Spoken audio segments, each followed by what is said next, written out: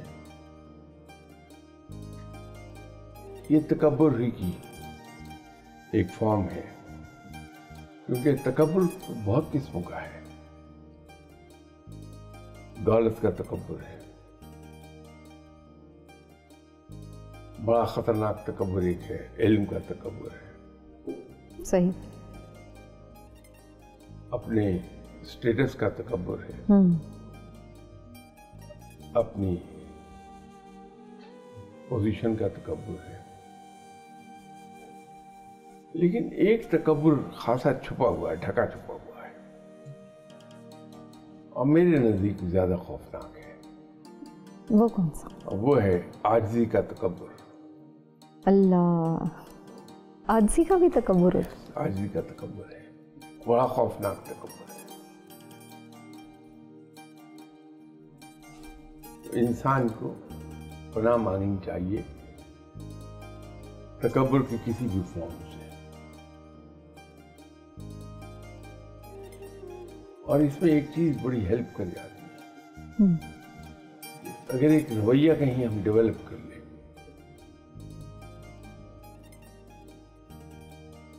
کہ جہاں کوئی آدمی ہماری مرضی کے خلاف کوئی بات کہتا ہے, میں اس کو مختصر کر دیتا ہوں, تو آپ کی بے چینی سے اندازہ ہو رہا ہے کہ پروگرام کا وقت ختم ہو گیا.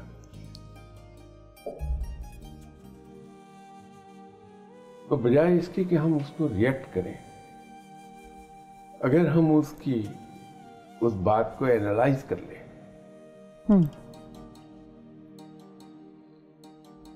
کہ کہیں یہ درست تو نہیں کہہ رہا, وہ بڑا پازیٹیو رویہ ہو جائے گا کہ یہ چیز ہمیں اپنے آپ کو امپروو کرنے میں ہیلپ کرتی چلی جائے گی. لوگ جب ہمارا مذاق اڑا رہے ہوتے ہیں, یقین کیجئے کہ اس کی بھی ایک بیسس ہوتی ہے, اس کے بغیر کوئی مذاق نہیں اڑاتا.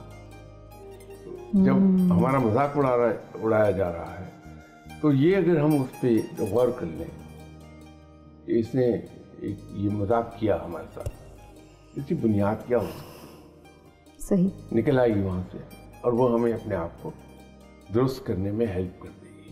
بالکل ٹھیک. شاہ صاحب, ابھی بہت سارے سوالات ذہن میں ہیں, لیکن آپ نے درست فرمایا وقت ختم ہو گیا. تو ناظرین, آج کی اس نشست کو یہیں پر سمیٹتے ہیں. گفتگو کا سلسلہ یہیں سے کل آگے بڑھائیں گے. اجازت دیجیے, اللہ حافظ.